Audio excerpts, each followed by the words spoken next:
للہ الحمد للہ رب العالمین والصلاة والسلام علی رسولہ الکریم وعلی آلہ واصحابہ اجمعین اما بعد واعوذ باللہ من الشیطان الرجیم بسم اللہ الرحمن الرحیم ومن یعمل من الصالحات من ذکر او انثی وهو مؤمن فاولئک يدخلون الجنة ولا یظلمون نقیرا۔ بسم اللہ الرحمن الرحیم رب اشرح لی صدری ویسر لی امری واحلل عقدۃ من لسانی یفقہوا قولی۔ میں یہاں پر آئی تمام خواتین کا تہہ دل سے خیر مقدم کرتی ہوں۔ السلام علیکم ورحمۃ اللہ وبرکاتہ۔ جیسا کہ آپ سبھی کے علم میں آ چکا ہے کہ آج کے اس سیمینار کا ٹاپک ہے اسلام میں خواتین کے حقوق۔ انشاءاللہ میں اپنی گفتگو کے ذریعے آپ کو بتاؤں گی کہ اسلام میں عورتوں کو کیا کیا مقام دیے ہیں۔ تاریخ کے ایک لمبے عرصے سے عورت مظلوم چلی آ رہی تھی۔ عورت ہر قوم میں ہر خطے میں مظلوم تھی، یہاں تک کہ یونان، روم، مصر، عراق، ہند، چین اور عرب میں بھی عورت پر ہر جگہ ظلم ہو رہا تھا۔ بازاروں اور میلوں میں اس کی خرید و فروخت ہو رہی تھی، حیوانوں سے بدتر اس کے ساتھ سلوک کیا جاتا۔ یونان میں ایک لمبے عرصے تک عورت کو عورت سمجھا ہی نہیں گیا کہ اس کے اندر روح بھی ہے، وہ انسان بھی ہے، بلکہ اس کو جانور سے کمپیئر کیا گیا۔ اور عرب کے حالات سے تو ہم سبھی اچھی طرح بخوبی واقف ہیں کہ دور جہالت میں بیٹیوں کو زندہ دفن کر دیا جاتا۔ اگر ہم بات کریں 17ویں صدی کی، چونکہ آج ہم 21ویں صدی میں جی رہے ہیں، 17ویں صدی میں اگر ہندوستان میں کسی کے شوہر کا انتقال ہو جاتا تو اس کی چتا کے ساتھ اس کی پتی بیوی کو بھی زندہ جلا دیا جاتا، جسے ستی پرتھا کہتے ہیں۔ عورت ظلم کی زنجیروں میں جکڑی ہوئی تھی۔ دنیا کی بیشتر تہذیبوں میں اس کی کوئی سماجی حیثیت نہیں تھی، لیکن حقیقت یہ ہے کہ آج مغرب میں عورتوں کی آزادی کے نام پر جو کچھ ہو رہا ہے وہ در حقیقت عورت کا احترام نہیں، اس کی عزت اور اس کی روح کے ساتھ کھلواڑ ہو رہا ہے۔ ویسٹ میں عورتوں کو کچھ تو ملا ہے، لیکن بہت کچھ کھو دیا ہے۔ کیا کھو دیا ہے؟ سکون۔ بیچاری کا سکون ختم ہو چکا ہے۔ وہ گھر کی ذمہ داری بھی اٹھاتی ہے اور باہر کمانے کی بھی ذمہ داری عورت پر ہے۔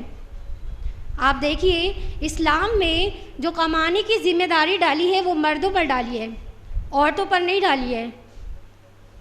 لیکن ویسٹ میں عورتوں کی ڈبل ذمہ داری ہے، وہ گھر کی بھی ذمہ داری اٹھاتی ہیں اور باہر جا کر کماتی بھی ہیں۔ ایک عورت مشین کی طرح استعمال کی جا رہی ہے۔ ارے ایسی تہذیب، ایسا کلچر آپ کو ہی مبارک ہو۔ یہ کیا ہو رہا ہے؟ عورت کے حسن کے ساتھ، اس کی نسوانیت کے ساتھ کیا ہو رہا ہے؟ یہ آپ دیکھیے کہ ٹھنڈ چاہے کتنی بھی کیوں نہ ہو، ایئر ہوسٹس کے پیر کھلے ہوں گے، وہ فل کپڑے نہیں پہن سکتی ہے۔ کیوں؟ کیونکہ یہ آزادی ہے بھائی۔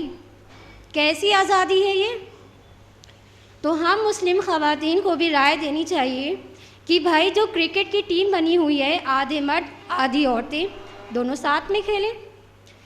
اسی طرح فٹ بال کی جو ٹیم بنی ہوئی ہے، آدھے مرد آدھی عورتیں دونوں ساتھ میں کھیلیں، تب تو جا کر برابری ہوگی نا۔ تو اسلام میں حق برابر ملا ہوا ہے، لیکن برابری نہیں ہے، اس بات کو سمجھنا ہے۔ برابر مطلب کہ جو حق مرد کو ملا ہے وہی حق عورت کو بھی ملا ہوا ہے، اور برابری کا مطلب یہ ہے کہ جو کام مرد کرے وہی کام عورت کرے۔ تو ایسی والی برابری نہیں ہے میری بہنوں۔ تو کیوں نہ ایک ٹیم ہونی چاہیے کرکٹ کی جس میں عورت اور مرد دونوں ساتھ میں کھیلیں؟ کیوں نہ ایک ٹیم ہونی چاہیے فٹ بال کی جس میں عورت اور مرد دونوں ساتھ میں کھیلیں؟ تبھی تو برابری ہوگی نا. اگر آزادی ملی ہے تو دونوں عورت اور مرد دونوں ساتھ میں کھیلیں گے تب تو جا کر برابری بھی ہوگی اور دونوں برابر بھی ہوں گے. اتنا ہی نہیں، عورت کی آزادی کے نام پر آج ان کے جسم کے ساتھ اس طرح کھلواڑ ہو رہا ہے کہ میں اس کی کچھ جھلکیاں آپ کو بتانا چاہوں گی. یہ ایک حقیقت ہے کہ بالی ووڈ میں کام کرنے کی خواہش رکھنے والی لڑکیوں کو ڈائریکٹر، پروڈیوسر، ایکٹریس، فائنانسر، ان تمام لوگوں کے ساتھ ہم بستر ہونا پڑتا ہے، سونا پڑتا ہے. اور یاد رکھیے، یہ ان ینگ لڑکیوں کے ساتھ ایسا ہوتا ہے جن کی فیملی کا بالی ووڈ کے ساتھ کوئی تعلق نہیں ہوتا، جو اپنے سہانے مستقبل کو سجانے، اپنے فیوچر کو بنانے کے لیے آتی ہیں. یا تو وہ کسی نے کسی کے ساتھ سوئی ہیں یا پھر ان کو اس طرح کی آفر پیش ہوئی ہے.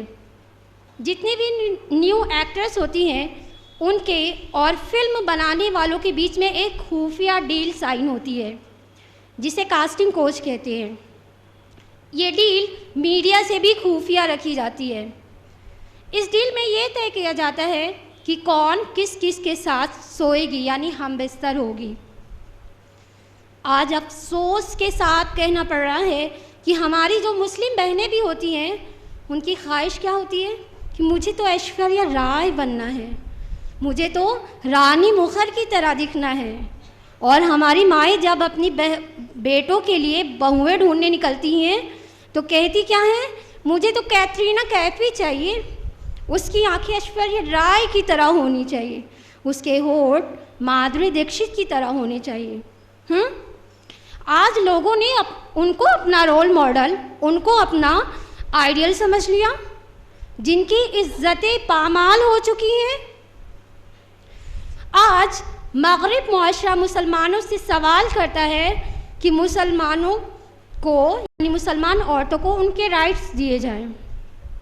تو سوال ہمیں کرنا چاہیے کہ آزادی کے نام پر انہوں نے اپنی عورتوں کو کیا دیا.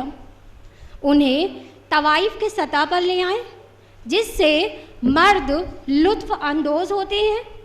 آرٹ اور کلچر کے خوبصورت پردوں کے پیچھے ان کا اس قدر استعمال ہوتا ہے کہ وہ مردوں کے ہاتھوں کھلونا بن کر رہ گئی ہیں.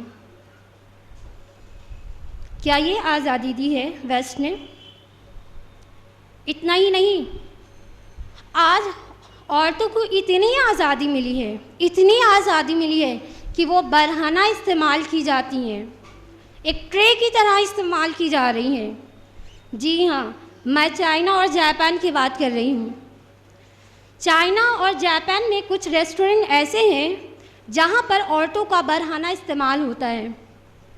یعنی اس ریسٹورنٹ میں جب گیسٹ آتے ہیں تو باقاعدہ ان کو ڈائننگ ٹیبل پر لٹایا جاتا ہے اور ان کی باڈی پر کھانے کی ڈشز سرو کی جاتی ہیں اور لوگ اس کے جسم سے کھانے کی ڈشز اٹھا کر کھاتے ہیں.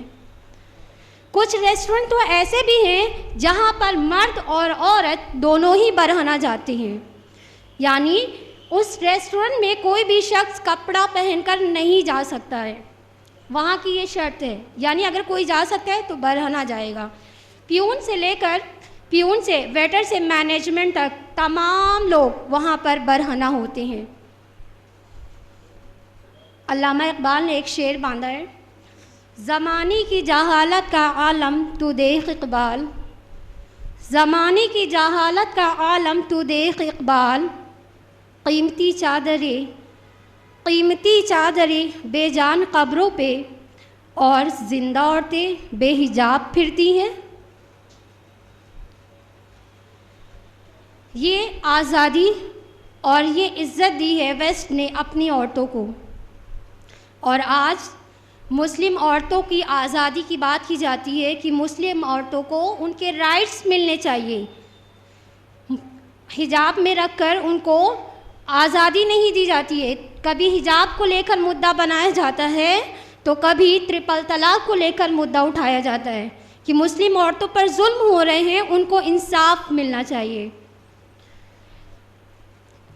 ٹرپل طلاق بل کو لے کر بہت ایشو ہوا، ٹی وی پر، نیوز پیپر میں بہت سارے ڈیبیٹس ہو رہے تھے کہ مسلم عورتوں پر یعنی کہ جو 3 طلاق ہے وہ ختم کر دینی چاہیے، ان پر ظلم ہو رہا ہے.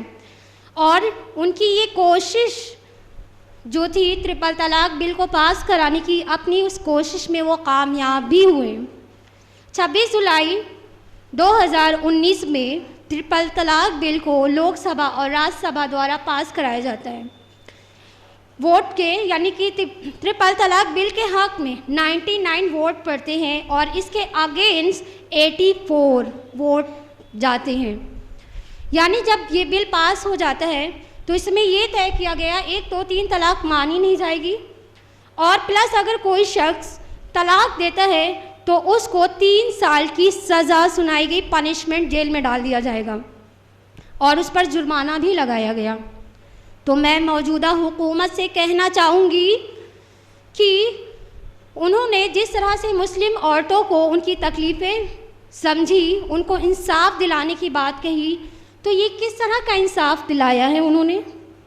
ایک شخص جو گھر کا مین ممبر کمانے والا، اب 3 سال اس کو جیل میں ڈال دیا گیا، تو اس کی فیملی کا خرچ، ذمہ داری، بچوں کی تعلیم، تمام چیزیں اس کا ذمہ دار کون ہوگا؟ تو میں یہ کہنا چاہوں گی کہ ہر ایک چیز میں شریعت کو ہی لے کر مدعا کیوں بنایا جاتا ہے؟ کبھی حجاب کو لے کر تو کبھی ٹرپل طلاق کو لے کر. کتنی مسلم خواتین ایسی ہیں جن پر ظلم ہوئے، ان کو انصاف دلانے کی بات کیوں نہیں کہی جاتی؟ اگر ہم بات کریں ذکیہ جعفری کی، ذکیہ جعفری ایک مسلم خاتون جو کہ گجرات کی رہنے والی، ان کے شوہر احسان جعفری کو 68 مسلمانوں کے ساتھ مار دیا جاتا ہے، قتل کر دیا جاتا ہے، بے گناہ ہوتے ہوئے بھی. ان کو مارنے والے کون تھے؟ نان مسلم تھے. تو موجودہ حکومت کیا ان کو انصاف نہیں دلائے گی؟ کتنی مسلم خواتین ہیں جن پر ظلم ہوئے، ان کو انصاف دلانے کی بات کیوں نہیں کہی جاتی؟ اگر ہم بات کریں بلقیس بانو کا مسئلہ، عشرت جہاں کا مسئلہ، کوثر جہاں کا مسئلہ، ان سب کو انصاف دلانے کی بات کیوں نہیں کہی جاتی ہے؟ تو میں یہ کہنا چاہوں گی انڈیا کے پرائم منسٹر نریندر مودی جی سے کہ آپ صرف نان مسلم کے ہی پی ایم نہیں ہیں، آپ مسلمانوں کے بھی پی ایم ہیں. اگر آپ انصاف دلانے کی بات کرتے ہیں تو پھر ہر ایک مہیلا کو انصاف دلائیے. ایکچوئل میں یہ جو ٹرپل طلاق یعنی طلاق کا جو ایشو اٹھا تھا، اس میں کہیں نہ کہیں ہمارے مسلمان بھائی بھی ذمہ دار ہیں. مرد حضرات اتنے جوش میں آ جاتے ہیں کہ ایک بار میں طلاق طلاق طلاق کہہ کر بات ختم. کیوں طلاق کا مذاق بنایا گیا؟ کیوں قرآن و سنت کا مذاق بنایا گیا؟ کیوں شریعت کا مذاق بنایا گیا؟ اگر اس طرح کی کوئی بات ہوئی تھی طلاق کو لے کر تو ہمیں چاہیے، ہمارے اندر کا میٹر تھا، ہم اس کو شریعت کے اندر رہ کر اس کو سولو کر لیتے. اور الحمدللہ بہت سارے گھرانے آج بھی ایسے موجود ہیں جو شریعت کے دائرے میں رہ کر سولو کیے گئے اور الحمدللہ آباد بھی ہیں. آج مسلمانوں کی تعداد 17 سے 25 کروڑ بتائی جاتی ہے انڈیا میں صرف، جس میں سے کتنا مسلم گھرانہ ایسا ہے جو طلاق سے متاثر ہے؟ 2 لاکھ سے 8 لاکھ کے قریب. اور اگر وہ صحیح طریقے سے طلاق دیتے تو ان کی کوانٹٹی جو ہے وہ اور بھی کم ہوتی. اور ہندوؤں کی تعداد 100 کروڑ ہے، جس میں سے 2 کروڑ 70 لاکھ کے قریب ایسے لوگ ہیں جو بنا طلاق کے ہیں، یعنی ہسبینڈ اور وائف الگ الگ رہتے ہیں بنا طلاق کے. اور ہم سبھی جانتے ہیں کہ اس میں سے ہمارے موجودہ حکومت کے وزیر اعظم بھی ہیں جنہوں نے اپنی وائف کو طلاق دیے بغیر ہی الگ ہو گئے ہیں. تو کیا نان مسلم بہنوں کو وہ انصاف نہیں دلائیں گے؟ کیا ان کو انصاف دلانے کی بات نہیں کریں گے؟ صرف مسلمان عورتوں کو ہی انصاف وہ دلائیں گے؟ اگر انصاف کی بات کہی جائے تو مسلم نان مسلم جتنے بھی لوگ ہیں انڈیا میں ہر ایک کے ساتھ انصاف ہونا چاہیے نا. صرف مسلمانوں کے ساتھ انصاف دلانے کی بات کیوں کی جاتی ہے؟ اب میرا ایک سوال ہے کیا واقعی مسلمان عورتوں کو ان کے حقوق نہیں ملے؟ کیا واقعی مسلم عورتوں پر ظلم ہو رہے ہیں؟ کیا واقعی مسلم عورتوں کو ان کے رائٹس نہیں دیے گئے ہیں؟ آج لوگ انگلی اٹھاتے ہیں، آزادی کی بات کرتے ہیں، وومنس رائٹ کہ مسلم عورتوں کو ان کے رائٹس دیے جائیں، تو ذرا حالات کو پڑھیے اور چیک کریے۔ قرآن اللہ سبحانہ تعالیٰ کا نازل کردہ کلام ہے، شریعت اللہ کا بنایا ہوا قانون ہے۔ ہم انسانوں کا بنایا ہوا قانون نہیں ہے کہ جب دل چاہے اس کو چینج کر دے، جب دل چاہے اس کو تبدیلی کر دے۔ اور آج جس رائٹس کی بات کی جاتی ہے تو اسلام نے آج سے نہیں 1400 سال پہلے وہ تمام رائٹس دے دیے ہیں۔ تو سب سے پہلے ہم بات کریں گے اسپریچول رائٹس کی۔ اسلام میں عورتوں کو مذہبی اور روحانی حقوق ملے ہیں، یعنی سب سے پہلا حق کہ وہ ایک انسان ہے، انسان ہونے کا حق ملا، کہ اس کے اندر روح ہے، جسمانی اعتبار سے بھی اور روحانی اعتبار سے بھی۔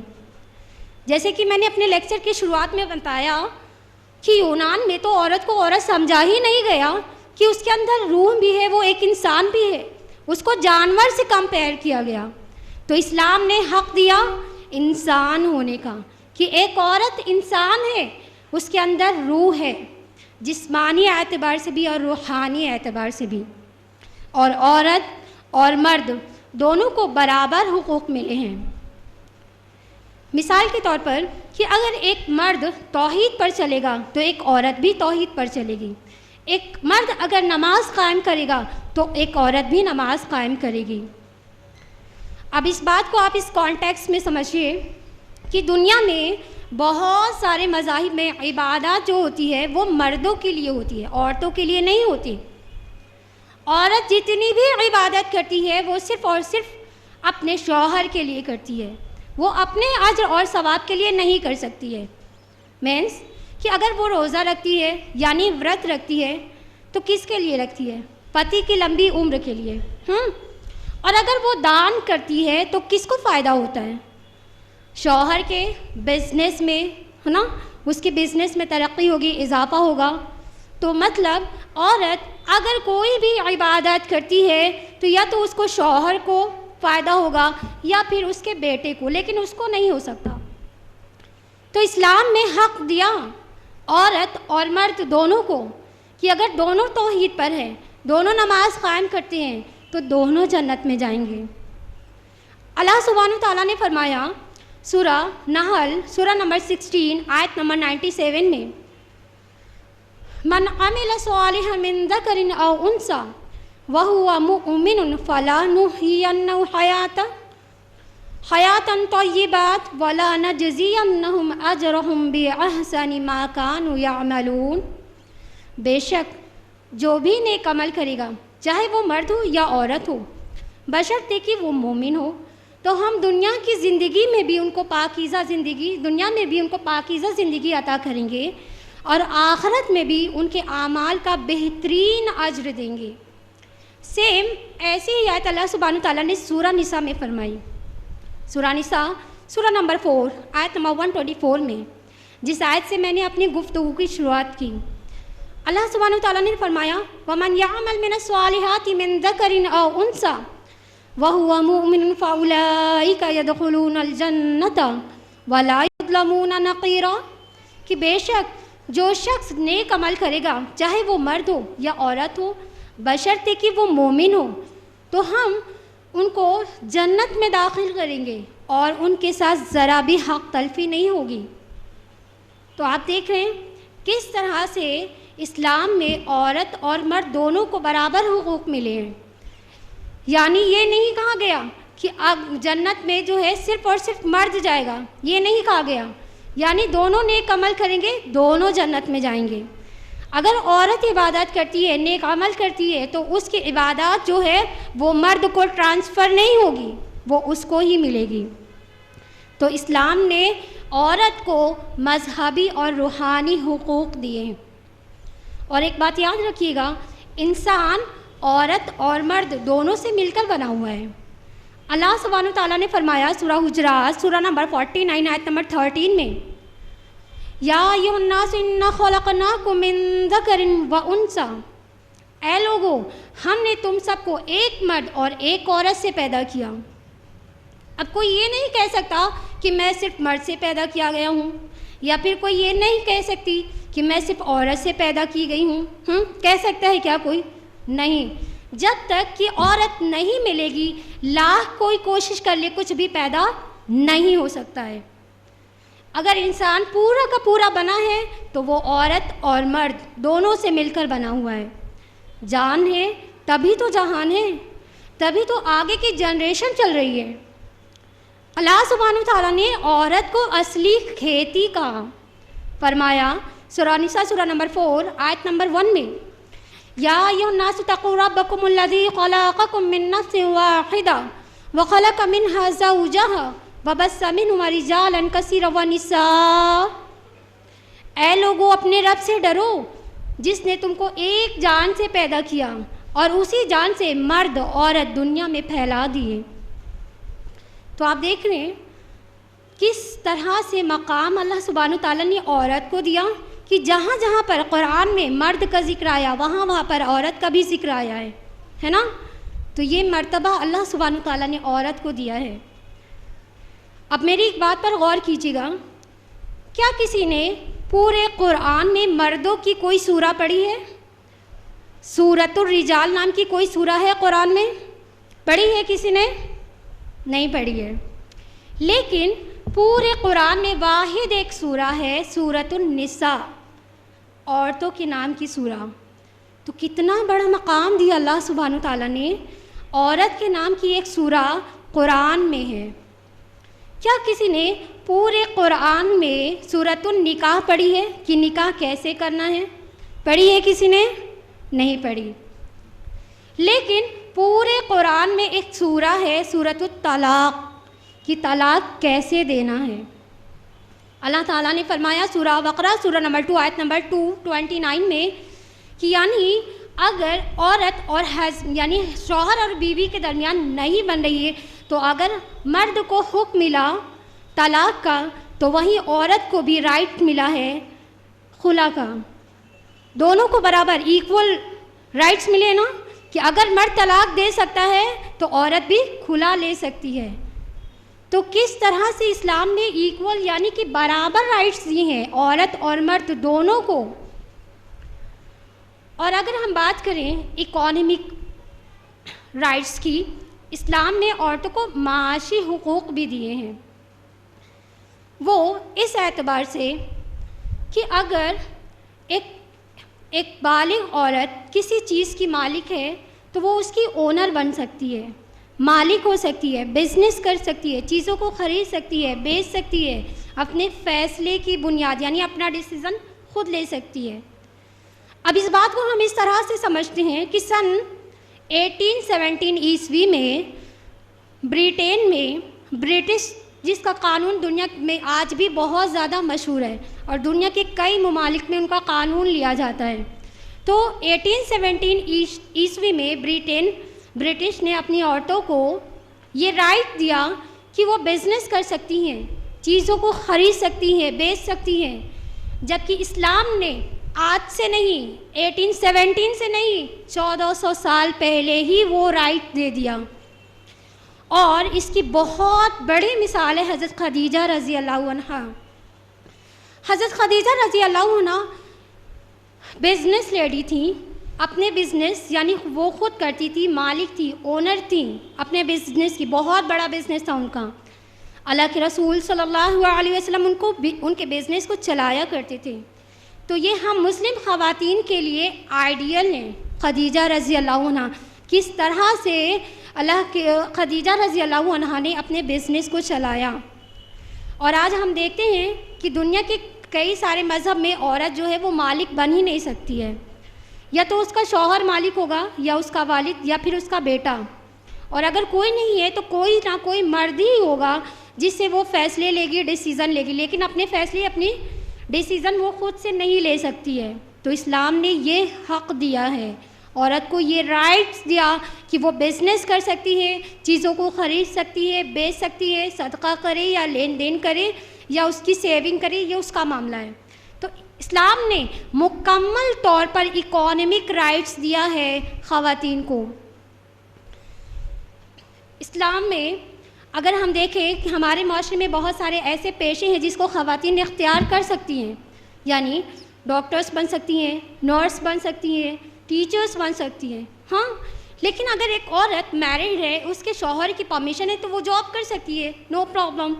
اگر وہ ان میرڈ ہے، اس کی فیملی اس کو سپورٹ کر رہی ہے تو وہ بھی جاب کر سکتی ہے، کیونکہ اسلام نے تو رائٹس دیا ہے نا، رائٹ دیا ہے۔ لیکن ایک بات کو یاد رکھیے گا، یعنی خواتین اگر وہ کماتی ہے تو وہ اپنا پرسنل رکھے گی، یعنی جتنا بھی وہ کماتی ہے اگر وہ کہیں بھی خرچ کرتی ہے، صدقہ کرتی ہے، خیرات کرتی ہے، کچھ بھی کرتی ہے تو اسے کوئی بھی کچھ پوچھ نہیں سکتا ہے۔ لیکن اگر وہ شوہر کے پیسے کی مالک ہے، اگر وہ کہیں بھی خرچ کرے گی تو اس کو اس کی پرمیشن لینی پڑے گی۔ لیکن ایک بات اور یاد رکھیے، عورت جو ہے یعنی کہ اس کو مین کمانے کی ذمہ داری نہیں دی گئی ہے، وہ آپشنل ہے، اگر وہ کمائے تو کوئی پرابلم بھی نہیں ہے، لیکن مین جو کمانے کی ذمہ داری ڈالی ہے اسلام نے وہ مردوں پر ڈالی ہے۔ مرد کو حکم دیا ہے کہ آپ کمائیے۔ اگر ہم سورہ نساء کی آیت پر غور کریں، اللہ سبحانہ تعالیٰ نے فرمایا سورہ نساء سورہ نمبر 4 آیت نمبر 34 میں، الرجال قوامون علی النساء بما فضل اللہ بعضهم علی بعض وبما انفقوا من اموالہم، اور مرد عورت پر حاکم ہے اس وجہ سے کہ ہم نے ایک کو دوسرے پر فضیلت دی ہے، اور اس وجہ سے بھی کہ انہوں نے اپنے مال خرچ کیے ہیں۔ یعنی مین کمانے کی جو ذمہ داری ڈالی ہے، خرچ کرنے کی کس پر ڈالی ہے؟ مردوں پر ڈالی ہے۔ اللہ سبحانہ تعالیٰ نے یہاں پر لفظ قوام یوز کیا ہے، یعنی قوام کا مطلب کیا ہوتا ہے؟ کچھ لوگ اس کا معنی سپیریئر کر دیتے ہیں، تو سپیریئر نہیں ہے، قوام ہے۔ قوام کا مطلب ہوتا ہے حفاظت کرنے والا۔ اب حفاظت کا معنی کیا ہے؟ مان لیجئے کہ گھر میں چور آتا ہے، ٹھیک ہے، تو اب بتائیے کون جائے گا لڑنے؟ عورت جائے گی یا مرد جائے گا لڑنے؟ بتائیے کون جائے گا؟ دونوں کو برابر رائٹس ملے ہیں۔ اب آپ یہاں پر بتائیے کون جائے گا مقابلہ کرنے؟ کون جائے گا؟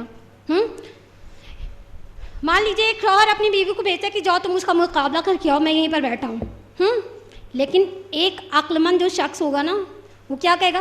چلو تم سائڈ ہو، میں جاتا ہوں اس کا مقابلہ کر کے آتا ہوں، کیونکہ یہاں پر مرد کی ذمہ داری کو اٹھایا ہے، اس کی رسپانسبلٹی کو اٹھایا گیا۔ کیونکہ اگر چور سے یعنی ایک مرد جائے گا مقابلہ کرنے تو چور سے پروٹیکٹ کون کرے گا؟ حفاظت کون کرے گا؟ عورت کی، شوہر کرے گا نا۔ تو یہاں پر مرد کے درجات کو بلند کیا گیا۔ تو کس طرح سے آپ دیکھ رہے ہیں، اگر عورت کماتی ہے تو اس میں کوئی آبجیکشن نہیں ہے، رائٹس ملا ہوا ہے، لیکن مین کمانے کی رسپانسبلٹی اللہ سبحانہ تعالیٰ نے مردوں پر ڈالی ہے، ٹھیک ہے۔ اور آپ دیکھیے ہر جگہ پر اللہ سبحانہ تعالیٰ نے عورت کو دیا ہے، صرف اور صرف دیا ہے۔ کیا دیا ہے؟ مہر دیا ہے، مہر۔ اللہ سبحانہ تعالیٰ نے فرمایا سورہ نساء سورہ نمبر 4 آیت نمبر 4 میں، وَآتُوا النِّسَاءَ صَدُقَاتِهِنَّ نِحْلَةً فَإِن تِبْنَ لَكُمْ عَنْ شَيْءٍ مِّنْهُ نَفْسًا فَكُلُوهُ هَنِيئًا مَرِيئًا، اور عورتوں کو ان کے مہر راضی خوشی دے دو، ہاں اگر وہ اپنی مرضی سے کچھ مہر چھوڑ دیں تو پھر خوش ہو کر کھا لو۔ آج لاکھوں کروڑوں میں شادیاں ہوتی ہیں، تو مہر کی رقم کتنی بنتی ہے؟ 1%۔ شادیوں میں اتنے اخراجات ہوتے ہیں اور مہر کی رقم 1% بنتی ہے، اور رقم بن تو جاتی ہے لیکن دیتے نہیں ہیں، کہتے کیا ہیں؟ دے دیں گے، دے دیں گے۔ اب یہاں پر بیٹھی جتنی بھی میرڈ خواتین ہیں میں ان سے پوچھنا چاہوں گی، کتنی خواتین ایسی ہیں جن کو ان کے مہر کی رقم مل چکی ہے؟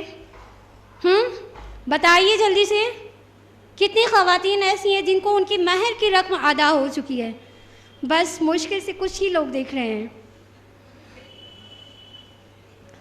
تو کتنی خواتین تو ایسی بھی ہیں جو دنیا سے جا چکی ہیں اور ان کی مہر یعنی ان کے حق ہی نہیں دیے گئے، بلکہ کیا ہوتا ہے، معاف کرایا جاتا ہے.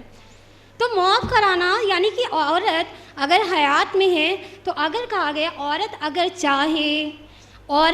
چاہے یعنی کہ ہر انسان کی ایکول انکم نہیں ہوتی ہے نا، کسی کی بہت زیادہ ہے، کسی کی میڈل تو کسی کی بہت کم. اب ایک شوہر مان لیجئے مہر کی رقم بن تو گئی ہے اور وہ اس کو ادا نہیں کر پا رہا ہے، تو مان لیجئے ایک دیندار لڑکی وہ سوچ رہی کہ اب میرا شوہر مہر کی رقم ادا نہیں کر سکتا، تو وہ اگر چاہے تو اس میں تھوڑی رعایت کر سکتی ہے، چھوڑ سکتی ہے. اور پھر شوہر کے لیے کہا گیا تم بڑے خوشی سے اس کو کھا سکتے ہو، لیکن پورا معاف کرنے کے لیے نہیں کہا گیا ہے. حیات میں، مرنے کے بعد نہیں، مرنے کے بعد انسان کے جسم سے روح فنا ہو گئی، کیا انسان بول سکتا ہے کیا؟ نہیں نا. تو اگر زندگی میں بیوی چاہے تو تھوڑے میں معاف کر دے، تو شوہر کے لیے کہا گیا کہ آپ اس کو پھر خوشی کے ساتھ کھا سکتے ہو. تو کس طرح سے اسلام نے رائٹس دیے ہیں نا عورتوں کو، ہر ایک چیز میں دیکھیے دیا گیا ہے. آج ہمارے یہاں ہم جہاں پر رہتے ہیں یعنی ہندوستان میں، ہمارے یہاں جو قانون چلتا ہے ہم نان مسلم سے متاثر ہیں. کیا کرتے ہیں؟ لیتے ہیں، اور لینے کا انداز کتنا پیارا ہوتا ہے. کہتے کیا ہے؟ ارے سمجھی جی، یہ جو میرا بیٹا ہے نا وہ بڑا پگلا ہے، اس کو نا صرف مرسیڈیز گاڑی پہ ہی گھومنا اچھا لگتا ہے. ارے سمجھی جی اندر تو آئیے، یہ جو میرے یہ روم دیکھ رہے ہیں نا، یہ سب کچھ میرے بڑے بیٹے کو جہیز میں ملا ہوا ہے. اور یہ جو گھر دیکھ رہے ہیں آپ، یہ میرا چھوٹا سا غریب خانہ ہے.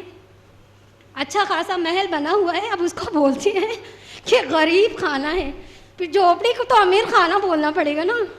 تو کتنا پیارا انداز ہے لینے کا، مطلب بڑے بیٹے کو اتنا سب کچھ ملا ہے، میرے دوسرے بیٹے کو بھی جہاں کریں گے اس کو بھی اتنا ہی ملنا چاہیے، بلکہ اس سے زیادہ کی امید ہوتی ہے نا. تو یہ ساری چیزیں ہم نے کہاں سے لی؟ نان مسلم سے. اسلام نے تو دینے کے لیے کہا ہے کہ دیجئے، نکاح کریے، مہر کی رقم ادا کیجئے، ولیمہ کریے. یہ نہیں کہا کہ آپ لیجئے. نان مسلم میں اگر کسی بہنوں کو مان لیجئے کہ جہیز کم ملتا ہے تو ان کو کتنے زیادہ پرابلم کو کریٹ کرنا پڑتا ہے نا، ان کو کتنا زیادہ ٹارچر کیا جاتا ہے. کتنی بہنیں ہیں جن کو جلا بھی دیا جاتا ہے صرف اور صرف جہیز کے لیے.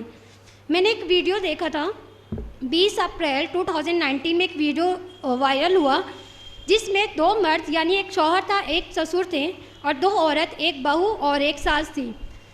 3 شخص یعنی ساس، سسر اور شوہر اپنی بیوی کو اور اپنی بہوؤں کو مل کر مار رہے تھے. کس لیے؟ صرف اور صرف جہیز کے لیے. اور آپ کو پتہ ہے ان کے جو سسر تھے وہ حیدرآباد اور مدراس کے ہائی کورٹ میں جج رہ چکے ہیں. 2017 میں وہ ریٹائرڈ ہوئے. یعنی ایک ہائی کورٹ یعنی جج کی کرسی پہ رہ کر جو انصاف دلانے کی بات کرتے ہیں وہی اپنی بہو پر ظلم کر رہے ہیں. تو دیکھیے کس طرح سے اسلام نے عورت کے درجات کو بلند کیا ہے نا. کہا کہ دیجئے، آپ ان کا حق دیجئے. اور اتنا ہی نہیں، اور بھی جگہ ایسی ہے جہاں پر عورت کو ان کے رائٹس دیے گئے ہیں. کہاں پر؟ اگر ہم پڑھیں سورہ نساء میں، سورہ نساء سورہ نمبر 4 آیت نمبر 11, 12, 176 جو کہ سورہ نساء کی آخری آیت ہے، اس میں بھی اللہ سبحانہ تعالیٰ نے عورت کے رائٹس دیے ہیں کہ کہا دو، یعنی پراپرٹی میں ان کی وراثت میں حصہ دو.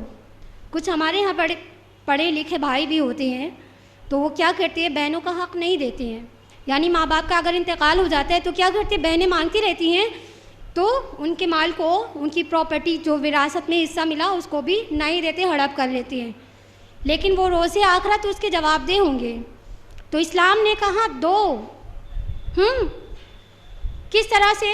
یعنی جب ہم سورہ نساء کی آیت پڑھیں گے تو اس میں باقاعدہ پراپرٹی کا ڈسٹریبیوشن بتایا گیا ہے. بیٹی ہے، بہن ہے تو اس کو کتنا ملے گا، ماں ہے، بیوی ہے تو اس کو کتنا ملے گا. تو پورا سلیوشن تو اسلام نے یعنی قرآن میں تو موجود ہے. اللہ سبحانہ تعالیٰ نے ہر جگہ پر دیکھیے عورت کو اس کے مقام کو بلند کیا, ہر جگہ پر اس کے رائٹس کو دیا ہے. ہندو بہنوں کو کیا ملتا ہے؟ ان کی یہاں تو لینے کی پرتھا ہے نا, جہیز لینے کی پرتھا, وہ تو صرف دیتے ہیں.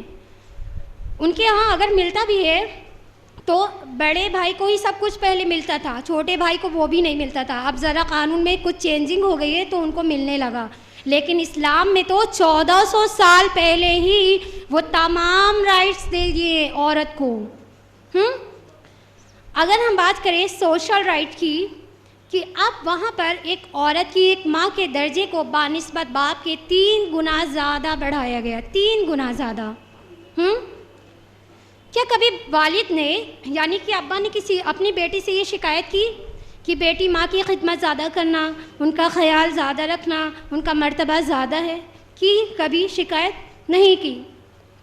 صحیح مسلم کی حدیث ہے, صحیح مسلم کتاب بر الصلاح کتاب نمبر 45 حدیث نمبر 548. ابو ہریرہ رضی اللہ عنہ رسول اللہ صلی اللہ علیہ وسلم کے پاس تشریف لاتے ہیں اور فرماتے ہیں کہ اے اللہ کے رسول, میرے اچھے سلوک کا سب سے زیادہ حقدار کون ہے؟ اللہ کے رسول صلی اللہ علیہ وسلم نے فرمایا تمہاری ماں. پھر انہوں نے سوال کیا اے اللہ کے رسول اس کے بعد کون؟ پھر اللہ کے رسول صلی اللہ علیہ وسلم نے فرمایا تمہاری ماں. پھر تیسری مرتبہ جب انہوں نے پوچھا کہ اللہ کے رسول اس کے بعد کون؟ پھر بھی اللہ کے رسول صلی اللہ علیہ وسلم نے کہا تمہاری ماں. یعنی 3 بار لگاتار اللہ کے رسول صلی اللہ علیہ وسلم نے فرمایا تمہاری ماں, تمہاری ماں, تمہاری ماں. نان مسلم میں تو گائے ماتا کو لے کر ہی لڑائی چلتی رہتی ہے. اپنی ماتا کے لیے کب لڑیں گے بھائی؟ اپنی ماتا کو تو بوڑھے ہونے پر اولڈ ایج ہوم میں ڈال دیتی ہے. تو اسلام نے ماں کے مرتبے کو بلند کیا, ماں کے قدموں تلے جنت رکھی گئی. جب چوتھی مرتبہ ابو ہریرہ رضی اللہ عنہ نے سوال کیا تو اللہ کے رسول صلی اللہ علیہ وسلم نے فرمایا تمہارے والد. یعنی یہاں پر ماں کے درجے کو بلند کیا گیا, باپ کی بنسبت 3 گنا زیادہ. بیٹی ہے تو جنت میں لے جانے کا ذریعہ, بہن ہے تو جنت میں لے جانے کا ذریعہ. صحیح مسلم کتاب بر الصلاح کتاب پیج نمبر 45 حدیث نمبر 2631. اللہ کے رسول صلی اللہ علیہ وسلم نے فرمایا جس نے 2 بیٹیوں کی بہترین تربیت کی وہ شخص اور میں جنت میں اس طرح ساتھ ہوں گے. اللہ کے رسول نے اشارے سے, انگلی کے اشارے سے فرمایا کہ وہ شخص اور میں جنت میں اس طرح ساتھ ہوں گے. تو کتنی بڑی خوشخبری تھی نا اللہ کے رسول صلی اللہ علیہ وسلم نے. اب جن کے پاس بیٹیاں نہیں ہیں, اب ان کے دماغ میں ایک سوال آ رہا ہوگا کہ بھائی میرے پاس تو بیٹیاں نہیں ہیں تو ہم جنت میں کیسے جا سکتے ہیں؟ تو ان کو بالکل بھی پریشان ہونے کی ضرورت نہیں ہے, بالکل بھی افسوس کرنے کی ضرورت نہیں ہے. بہن کا خیال رکھیے. صحیح مسند احمد کی حدیث ہے, حدیث نمبر 104. اللہ کے رسول صلی اللہ علیہ وسلم نے فرمایا کہ جس شخص نے 2 بہنوں کی بہترین تربیت کی وہ شخص بھی جنت میں داخل ہوگا. آج کا ماحول کیا ہے؟ آج اگر بھائیوں کی شادی ہو جاتی ہے تو ماں اور بہن سے کوئی واسطہ نہیں ہوتا, صرف اور بیوی بچے ہی یاد رہتے ہیں. اور جو بھابیاں ہوتی ہیں وہ نندوں سے اتنا زیادہ بغض رکھتی ہیں کہ اللہ کی پناہ. تو کہا گیا کہ بہن کا خیال رکھیے, یعنی شوہر کی جو بہن آپ کی جو نند ہے اس کا خیال رکھیے. تو اگر آپ اس کا خیال رکھتی ہے, اس کی بہترین تربیت کرتی ہے, جس طرح سے ایک ماں اپنی بیٹی کی پرورش کرتی ہے, تربیت کرتی ہے, تو نندوں کا خیال رکھیے. اپنے دلوں سے بغض کینہ نکال دیجئے نندوں کے لیے. تو بہنیں یعنی نندیں بھی جنت میں لے جانے کا ذریعہ ہے. کتنا بڑا مقام دیا اللہ سبحانہ تعالیٰ نے. بیٹی ہے تو جنت میں لے جانے کا ذریعہ, بہن ہے تو جنت میں لے جانے کا ذریعہ. دور جہالت میں تو بیٹیوں کو زندہ ہی دفن کر دیا جاتا تھا. کل قیامت کے دن جب اللہ سبحانہ تعالیٰ سوال کرے گا وَإِذَا الْمَوْءُودَةُ سُئِلَتْ, اور جب زندہ گاڑی ہوئی لڑکی سے سوال کیا جائے گا بِأَيِّ ذَنْبٍ قُتِلَتْ کہ وہ کس جرم میں کس گناہ کی وجہ سے قتل کی گئی. سورہ تکویر سورہ نمبر 81 آیت نمبر 8 اور 9. آج آپ دیکھیے کہ ہمارے یعنی اس ٹائم پہ یہ حالت تھی کہ بیٹیوں کو زندہ دفن کر دیا جاتا تھا. اور آج بھارت میں ہی نہیں پوری دنیا میں بھی، کیونکہ بیٹیوں کو اگر پتہ چل گیا کہ پیٹ میں بیٹیاں ہیں یعنی لڑکی ہے تو اس کو قتل کرا دیا جاتا ہے، ایبورشن کرا دیا جاتا ہے. جبکہ یہ ان لیگل ہونے کے باوجود آج بھی یہ چیزیں ہیں. موجودہ حکومت ایک نعرہ لگاتی تھی بیٹی بچاؤ بیٹی بچاؤ. تو کیا جواب دیں گے؟ کیا جواب دیں گے؟ وہ جس بیٹی کو وہ مرتبہ دیا دور جہالت میں، جب بیٹیوں کو زندہ دفن کر دیا جاتا، ان بیٹیوں کو کس نے بچایا؟ اسلام نے بچایا. اللہ کے رسول صلی اللہ علیہ وسلم نے، یعنی کہ اسلام نے ان بیٹیوں کو بچایا جب ان کو زندہ دفن کر دیا جاتا. تو دیکھ رہے ہیں آپ کس طرح سے اللہ سبحانہ تعالیٰ نے بیٹی کو، ماں کو، بہن کو ان کے درجات کو بلند کیا. اگر ہم چاہتے ہیں کہ ہم جنت کے مستحق ہوں تو ہم اپنی بیٹیوں کی اچھی طرح سے پرورش کریں، بہنوں کی اچھی تربیت کریں. اسی طرح اسلام نے ایجوکیشنل رائٹس بھی دیے ہیں، یعنی عورت کو تعلیمی حقوق بھی دیے ہیں. تعلیمی اعتبار سے اتنے ایجوکیشنل رائٹس دیے ہیں اسلام نے کہ کچھ لوگ کہتے ہیں کہ مسلمان جو ہے اپنی عورتوں کو پڑھاتے نہیں ہیں. ہو سکتا ہے کچھ جگہ ایسا نہ ہو، کیونکہ امت مسلمہ دنیا کی مختلف ممالک میں بستی ہے، مختلف قومیں ہیں جو کہ مسلمان ہیں. ہو سکتا ہے وہ یہ عمل نہ کرتے ہوں. لیکن آپ دیکھیے اسلام نے جو سب سے پہلی تعلیمات دی وہ کس چیز کی؟ پڑھنے کی دی. اللہ سبحانہ تعالیٰ نے جب پہلی وحی نازل کی رسول اللہ صلی اللہ علیہ وسلم پر، وہ بھی پڑھنے کی تھی. سورہ الاقراء سورہ نمبر 96 آیت نمبر 1 to 5 میں اللہ سبحانہ تعالیٰ نے فرمایا اقرا، پڑھو، بسم ربک الذی خلق، اپنے رب کے نام سے جس نے تم کو پیدا کیا. خلق الانسان من علق، جس نے خون کے لوتھڑے سے انسان کو پیدا کیا. اقرا، پڑھتے رہو. وربک الاکرم، تمہارا رب بڑا کرم کرنے والا ہے. الذی علم بالقلم، جس نے قلم کے ذریعے علم سکھایا. علم الانسان ما لم یعلم، جس نے انسان کو وہ سکھایا جو وہ نہیں جانتا تھا. تو اسلام نے تعلیم دی پڑھنے کی. قرآن کہہ رہا ہے پڑھو اپنے رب کے نام سے جس نے تم کو پیدا کیا.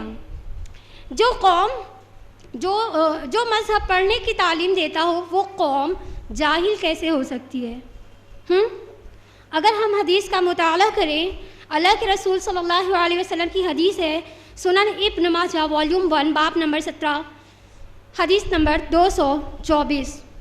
اللہ کے رسول صلی اللہ علیہ وسلم نے فرمایا طلب العلم فریضۃ علی کل مسلم، علم حاصل کرنا ہر مسلمان مرد عورت پر فرض ہے. تو اسلام نے تعلیم دی پڑھنے کی. دنیا کے بیشتر مذہبوں میں اس ٹائم پر عورت کی تعلیم کو حاصل کرنا منحوس اور برا سمجھا جاتا تھا، جبکہ اسلام نے پڑھنے کی تعلیم دی. اللہ کے رسول صلی اللہ علیہ وسلم کی وفات کے بعد حضرت عائشہ رضی اللہ عنہ وہ بہترین طالب علم تھی، آئیڈیل تھی مسلم خواتین کے لیے. اگر صحابہ کرام کسی پیچیدہ مسئلے میں پھنس جاتے، الجھ جاتے تو حضرت عائشہ رضی اللہ عنہ کے پاس آتے تو حضرت عائشہ رضی اللہ عنہ ان کی ہدایت اور رہنمائی کرتی. خاص کر پراپرٹی کا ڈسٹریبیوشن کس طرح سے کرنا ہے، وراثت کس طرح سے تقسیم کرنا ہے، حضرت عائشہ رضی اللہ عنہ ان کی رہنمائی کرتی. آپ کے شاگرد عروہ بن زبیر رضی اللہ عنہ کہتے ہیں کہ میں نے تاریخ قرآن، ادب و شعر، حلال و حرام اور تاریخ عرب کا حضرت عائشہ رضی اللہ عنہ سے بڑھ کر کوئی طالب علم نہیں دیکھا. حضرت عائشہ رضی اللہ عنہ میڈیسن کے فیلڈ میں بھی بہت آگے تھی، بہت اچھی نالج تھی ان کو. اتنا ہی نہیں، عائشہ رضی اللہ عنہ سے 2210 احادیث مروی ہے. 88 علماء نے 88 علماء نے آپ سے تعلیم حاصل کی. 88 علماء نے. حضرت عائشہ رضی اللہ عنہ کے علاوہ کئی امہات المومنین تھی جن کو تعلیم میں بہت زیادہ نالج تھی، بہت زیادہ. اگر ہم بات کریں صفیہ رضی اللہ عنہ کی، امام نووی رحمۃ اللہ علیہ کہتے ہیں کہ صفیہ رضی اللہ عنہ کو فقہ کے معاملے میں، یعنی اپنے ٹائم میں وہ بہت بڑی عالم تھی فقہ کے معاملے میں. فقہی مسئلہ جب کہ کتنا زیادہ اسٹڈی کرنا پڑتا ہے، ڈیپ ہوتا ہے نا، تو صفیہ رضی اللہ عنہ کو مہارت تھی اس چیز میں کہ اگر کوئی مسئلہ اگر کسی کو پوچھنا ہوتا فقہی مسئلہ تو صفیہ رضی اللہ عنہ کے پاس آتی. ایسی کئی امہات المومنین ہیں، سب کا میں ذکر نہیں کر سکتی. ام المومنین حضرت ام سلمہ رضی اللہ عنہ، ابن حجر رحمۃ اللہ علیہ کہتے ہیں کہ 32 علماء نے 32 علماء نے ام سلمہ رضی اللہ عنہ سے تعلیم حاصل کی. تو آپ دیکھ لیں کس طرح سے عورت کو آزادی ملی تعلیم حاصل کرنے کی، ان کو رائٹس دیے گئے. آج موجودہ حکومت نعرے لگاتی ہے بیٹی پڑھاؤ بیٹی پڑھاؤ. تو میں آپ کو بتا دوں دنیا کی جو سب سے پہلی یونیورسٹی قائم ہوئی اس کو چلانے والا کون تھا؟ ایک مسلم خاتون جس کا نام فاطمہ الفہریہ تھا. اور یہ یونیورسٹی 859 عیسوی میں اس کی شروعات ہوئی. 1157 سال پرانی یونیورسٹی اور آج بھی الحمدللہ وہ چل رہی ہے، الحمدللہ. اور یہ یونیورسٹی افریقہ کے فیج موراکو میں ہے. اس یونیورسٹی کی ایک بہت بڑی خاصیت یہ ہے کہ کیتھولک چرچ کے ایک پوپ نے بھی یہاں سے تعلیم حاصل کی اور وہ گریجویٹ تھے. تو یہ مسلم عورتوں کی آزادی نہیں تو اور کیا تھی، جنہوں نے تعلیم حاصل کی، ہر ایک چیز میں بڑھ چڑھ کر حصہ لیا.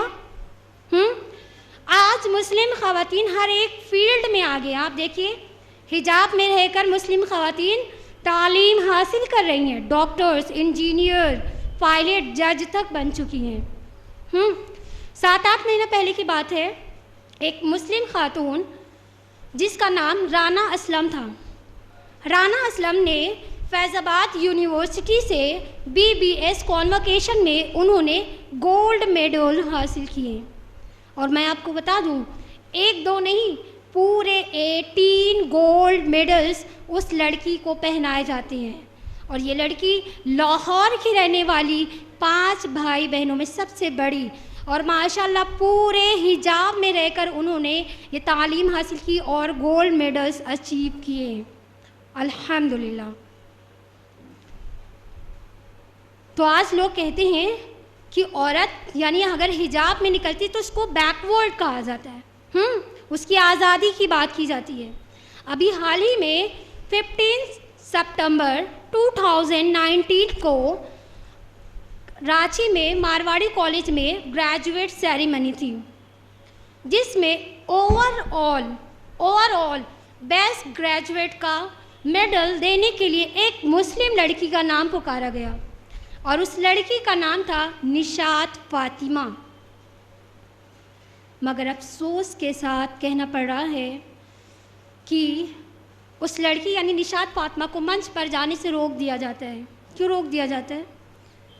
کیونکہ وہ ڈریس کوڈ میں نہیں گئی ہوتی، وہ فل حجاب میں گئی ہوتی، جس کی وجہ سے ان کو اسٹیج پر جانے سے روک دیا جاتا ہے. آج جب مسلم خواتین ہر فیلڈ میں آگے جا رہی ہیں، ہر ایک چیز میں آگے ہیں، تو ان کو حجاب کی وجہ سے روک دیا جاتا ہے. تو میں موجودہ حکومت سے کہنا چاہوں گی کیوں انہوں نے نشاط فاطمہ کو انصاف نہیں دلایا؟ اور ویسے بھی آج ہم جس کنٹری میں رہتے ہیں آرٹیکل 25 ہمیں یہ رائٹس دیتا ہے کہ ہم جس طرح چاہیں تعلیم حاصل کر سکتے ہیں. ہمارا مذہب، ہمارا اسلام ہمیں یہ رائٹس دیتا ہے کہ ہم حجاب میں بھی رہ کر تعلیم حاصل کر سکتے ہیں.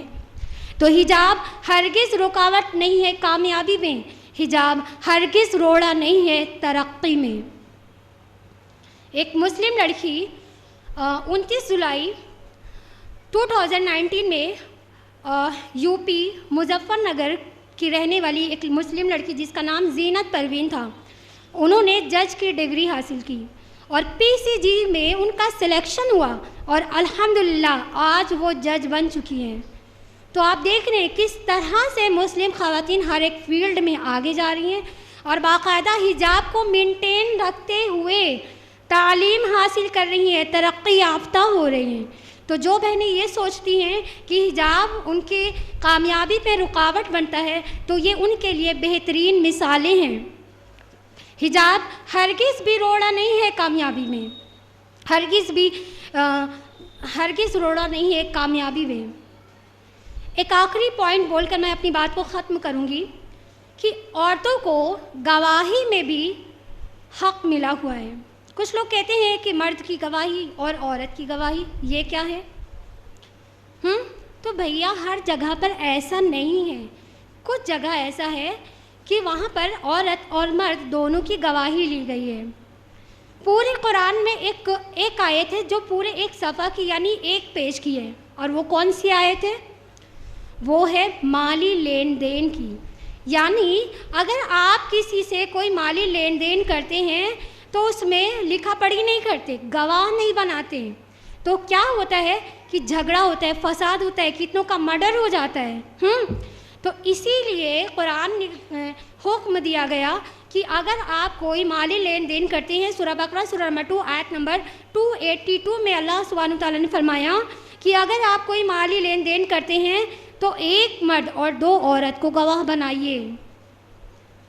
اگر گواہ بنایا جائے گا یعنی لکھا پڑھی کی جائے گی تو کیا ہوگا کہ لوگ مطلب کہ جو جسٹس ہو پائے گا نا لوگوں کے درمیان۔ جو بھولنے کی بھی عادت ہے کہ کسی نے اگر لے بھی لیا تو وہ یہ نہیں کہہ سکتا کہ تم نے ہم کو کوئی قرض نہیں دیا، ہے نا۔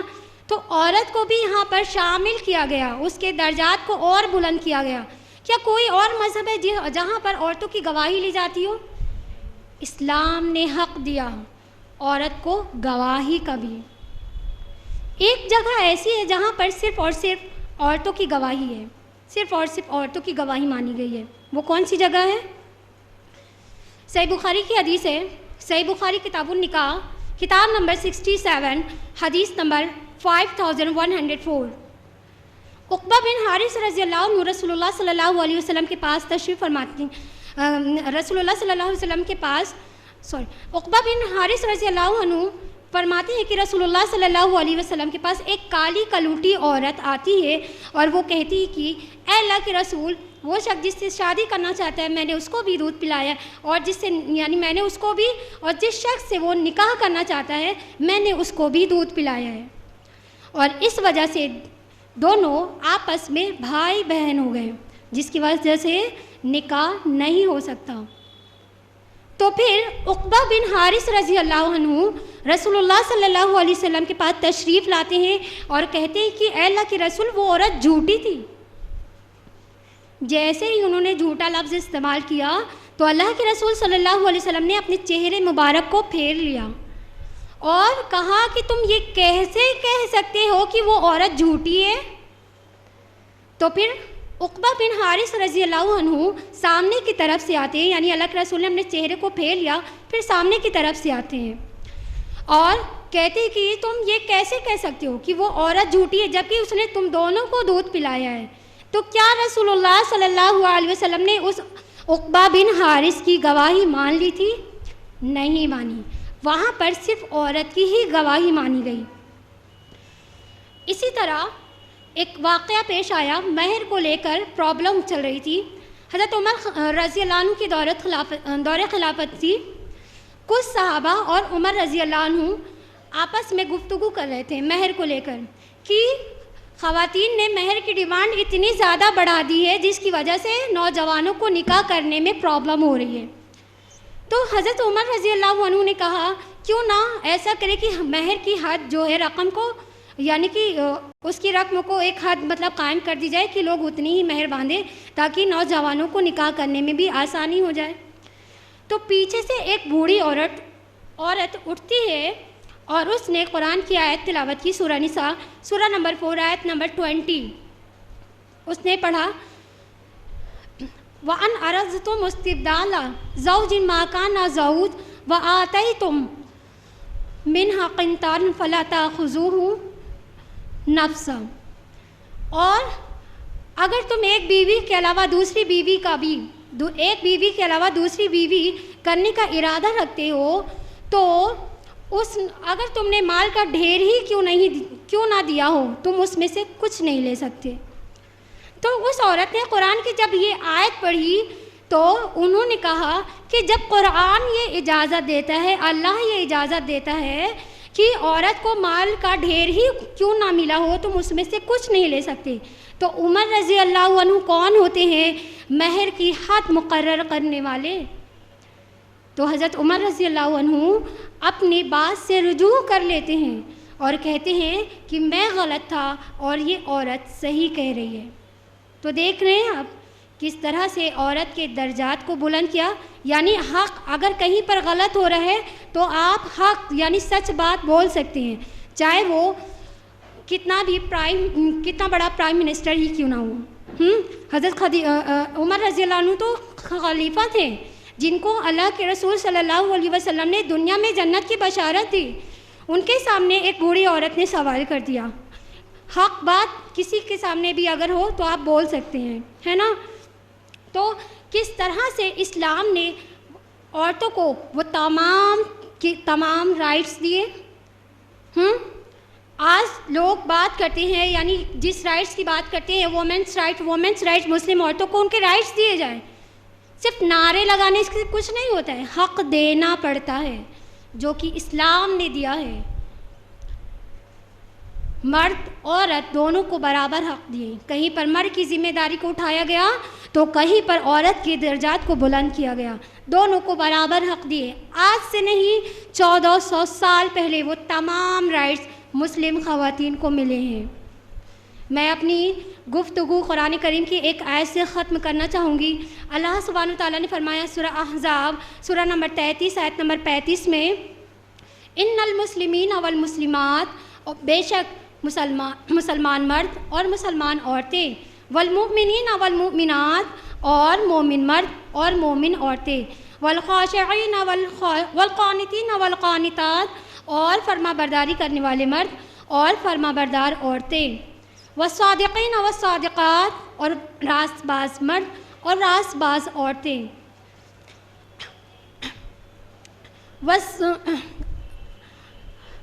والصابرین والصابرات اور صبر کرنے والے مرد اور صبر کرنے والی عورتیں، والخاشعین والخاشعات اور عاجزی کرنے والے مرد اور عاجزی کرنے والی عورتیں، والمتصدقین والمتصدقات اور صدقہ کرنے والے مرد اور صدقہ کرنے والی عورتیں، والصائمین والصائمات اور روزہ رکھنے والی مرد اور روزہ رکھنے والی عورتیں، والحافظین فروجهم والحافظات اور اپنے نگاہوں کی حفاظت کرنے والے مرد اور حفاظت کرنے والیاں، والذاکرین اللہ کثیرا والذاکرات باکثرت اللہ کا ذکر کرنے والے مرد اور ذکر کرنے والیاں، اعد اللہ لہم مغفرۃ واجرا عظیما ان سب کے لیے اللہ سبحانہ وتعالیٰ نے وسیع مغفرت تیار کر رکھی ہے اور ان کے لیے بڑا ثواب ہے. اللہم جعلنا منہم آمین. جزاکم اللہ خیر والسلام علیکم ورحمۃ اللہ وبرکاتہ.